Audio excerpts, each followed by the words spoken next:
నమస్తే. శ్రీ మాత్రే నమః. శ్రీ గురుభ్యో నమః. 2025 శ్రీ విశ్వావసు నామ సంవత్సరంలో మేషాది ద్వాదశ రాశుల వారికి అన్ని రంగాల వాళ్ళకి, వివిధ రంగాల వాళ్ళకి ఎలా ఉండబోతోంది, ధనపరంగా, ఆదాయపరంగా, ఆరోగ్యపరంగా, కుటుంబపరంగా ఎలా ఉండబోతోంది పరిశీలన చేద్దాము. అందులో భాగంగా కుంభరాశి వారికి ధనిష్ట 3-4 పాదాలు, శతభిషం 1-2-3-4 పాదాలు, పూర్వభద్ర 1-2-3 పాదాల వారికి ఆదాయం 8, వ్యయం 14 గాను, రాజపూజ్యం 7, అవమానం 5 గాను గోచరిస్తోంది. అయితే ఈ రాశిలో గురుడు, శని, రాహు, కేతువులు ఏ రాశిలో సంచరిస్తున్నారు, ఏ స్థానాల్లో సంచరిస్తున్నారు, వారు ఇచ్చే ఫలితాలేంటి చూడబోదాము. ముందుగా గురుడు వృషభ, మిథున, కర్కాటక రాశిలో సంచరిస్తూ అర్ధాష్టమ, పంచమం, షష్టంలో సంచారం చేస్తుండగా ఇచ్చే ఫలితాలు తేజోహీనము, జయము, ధన నష్టము, ధన వ్యయము. అయితే శనేశ్వరుడు మీనరాశిలో సంచారం చేస్తూ ద్వితీయ స్థానంలో సంచరించుచుండగా ఇచ్చే ఫలితము ధనక్షయము. రాహు మీన, కన్యా రాశిలో సంచరిస్తూ ద్వితీయ, అష్టమ స్థానంలో సంచరించుచుండగా ఇచ్చే ఫలితము మిశ్రమ ఫలితాలు. కేతువు కుంభ, సింహ రాశిలో సంచరిస్తూ జన్మంలోనూ సప్తమ స్థానంలోనూ సంచరించుచుండగా వచ్చే ఫలితము విరోధాలు. అయితే మొత్తంగా ఈ రాశి వారికి ఈ సమయంలో ఎలా ఉండబోతోంది అంటే శుభాశుభ ఫలితాలు మిశ్రమంగా గోచరిస్తున్నాయి. ఏలినాటి శని ప్రభావం చేత విపరీతమైన ధన నష్టము, ధనక్షయము, ఆర్థిక ఇబ్బందులు, శారీరక మానసిక పీడలు, ఒత్తిడి, శత్రుభయము, ఇచ్చిన మాట నిలబెట్టుకోలేకపోవడము, పరుషమైన వాక్యములు, విపరీతమైన కోపము, తెగువ, మానసిక అశాంతికి గురి కావడము, కలహంతో ప్రతి ఒక్కరితోనూ సంచరించడము, కొన్ని కార్యక్రమాల యందు అధిక శ్రమ చేస్తేనే కానీ విజయాన్ని పొందలేకపోవడము, భార్యాభర్త సంతానం పట్ల కలహాలు, విపరీత ధోరణులు, సానుకూల ధోరణి లేకపోవడం వల్ల ఒకంత విడిపోయే అవకాశం కూడా గోచరిస్తున్నది. రాజీ ధోరణితోనే అయితేనే మీరు జీవితంలో ముందుకు వెళ్ళే అవకాశం తప్ప కలహంతో అయితే ముందుకు వెళ్ళలేని పరిస్థితి గోచరిస్తోంది. అయితే ప్రభుత్వ అనుమతులు నిలిచిపోవడం వల్ల కొన్ని కార్యక్రమాలకు ప్రతిబంధకాలు, కొన్ని కార్యక్రమాలు ఆగిపోవడము జరుగుతుంది.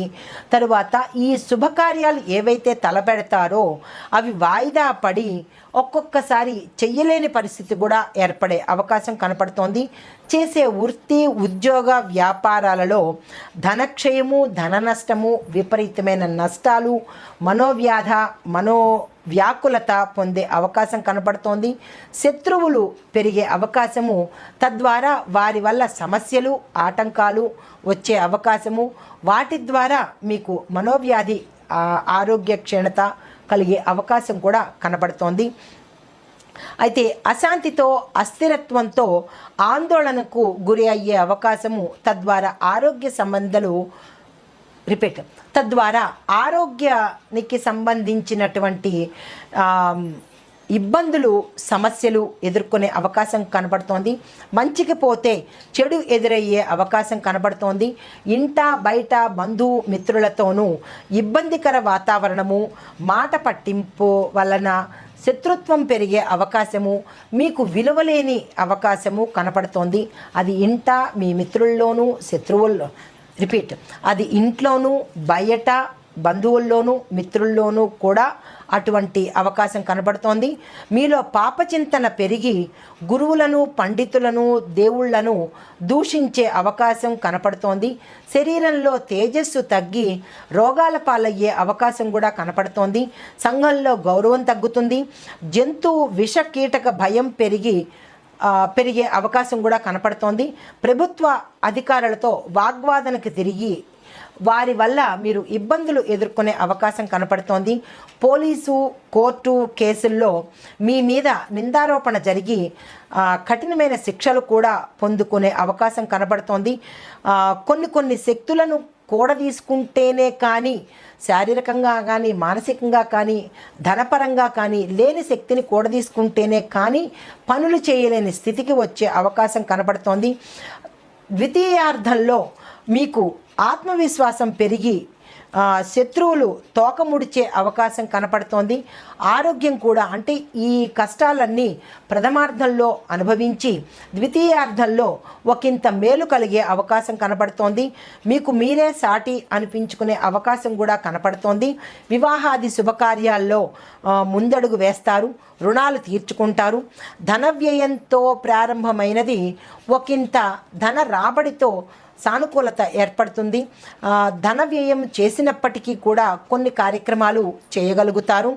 భార్యాభర్త సంతానం మధ్య గతంలో సఖ్యత లేకపోవడం వల్ల ఇప్పుడు సఖ్యత కలిగి సానుకూల వాతావరణం కనపడుతోంది. విదేశీ ప్రయాణాలు బెడిసి కొడతాయి. చేతులు కాళ్ళు వేళ్ల యందు అనారోగ్య సూచన కనపడుతోంది. పదునైన పనిముట్ల వల్ల మీకు ప్రమాదాలు జరిగి ఒకంత అంగవైకల్యం కలిగే అవకాశం కూడా కనపడుతోంది. తరువాత మంచి చెడు విశ్లేషించి నిర్ణయం చేసుకోవాలి. విషసర్పాల వల్ల కానీ, విష పురుగుల వల్ల కానీ ప్రమాదాలు గోచరిస్తున్నాయి. చాలా జాగ్రత్తగా ఉండండి. వాహనం వల్ల ప్రమాదం, యాక్సిడెంట్లు అయ్యే అవకాశం కనపడుతోంది. చాలా జాగ్రత్తగా వ్యవహరించండి. సంతానాభివృద్ధి కలుగుతుంది. మధ్యవర్తిత్వం చేసినట్టయితే కనుక ఆటంకాలు ఏర్పడి మీకే అవమానం కలిగే అవకాశం ఉంది. కాబట్టి మధ్యవర్తిత్వం జోలికి మీరు వెళ్ళకండి. అయితే దానిలో భాగంగా విద్యార్థులకు వ్యతిరేకత అనిపించినప్పటికీ కూడా చివరికి విజయం సాధిస్తారు. మానసిక శారీరక ఒత్తిడి కలుగుతుంది. జ్ఞాపక శక్తి తగ్గే అవకాశం ఉంది. నిరాశ పడకండి. ప్రత్యేకించి విద్యార్థులకు నేను చెప్పదగినది ఏంటంటే, ఇతర వ్యాపకాల మీద మీరు మనసు మళ్లించుకొని చదువు మీద శ్రద్ధ పెట్టినట్టయితే కష్టపడైనా ర్యాంకులు తెచ్చుకోగలుగుతారు. దానికి చిన్ని పరిహారంగా ఏం చెప్తున్నాను అంటే, గణపతి ఆరాధన చేసుకోండి. గణపతికి గరికమాల వేసుకొని ఆ స్వామివారి అష్టోత్తరాన్ని కనుక చదువుకున్నట్టయితే ఆ మానసిక అలజడి తగ్గి మంచి సానుకూలత ఏర్పడే అవకాశం కనపడుతోంది. అయితే మీకు ర్యాంకులు దగ్గర దాకా వచ్చి త్రుటిలో తప్పిపోయే అవకాశం ఉంది. కాబట్టి నిరాశ పడకండి, ఇంకెటువంటి ఆందోళన చెందకండి. ఈ పరిహారాన్ని చేసుకొని సక్సెస్ని సాధించండి. ఇది మీరు బుద్ధి తెచ్చుకొని అరే గతంలో చేసిన పొరపాట్లకు ఇప్పుడు అనుభవించవలసి వస్తోంది అని మీరు ఒకంత బుద్ధి తెచ్చుకొని ఇప్పుడు చదువు మీద శ్రద్ధ పడితే కనుక కనీసం ముందైనా మీకు అవకాశాలు వచ్చే అవకాశం ఉంది. కాబట్టి చాలా జాగ్రత్తగా ఒళ్ళు దగ్గర పెట్టుకొని విద్యార్థులు చదవాలి. లేకపోతే మీ అన్నింటా అపజయమే కలిగే అవకాశం ఉంది. కాబట్టి ఈ పరిహారం తప్పనిసరిగా చేసుకోండి. నిరుద్యోగులకు ఆశ నిరాశ మధ్య కొట్టుమిట్టాడే అవకాశం కనపడుతోంది. చివరికి కొంత ఉపశమనంగా తక్కువకైనా మీరు ఉద్యోగంలో చేరే అవకాశం కనబడుతోంది. అది కూడా వదులుకోవద్దు అని సూచన. తరువాత ఆశించిన ఉద్యోగం మీకు దక్కకపోగా ఏదో ఒకట్లే అన్నట్టుగా మీరు ఉద్యోగం చేయవలసి రావచ్చు. అది తాత్కాలికంగానే చేస్తారు. మళ్ళీ ఉద్యోగం ఊడే అవకాశం కనబడుతోంది. జాగ్రత్తగా మెలకువగా మసలండి. ఉద్యోగులకు తాత్కాలికంగా అభివృద్ధి కనబడుతోంది. మీరు అనుకున్న ప్రదేశానికి కాకుండా వేరొక ప్రదేశానికి ట్రాన్స్ఫర్ అయ్యే అవకాశం ఉంటుంది. దాని ద్వారా నిరాశ కలుగుతుంది.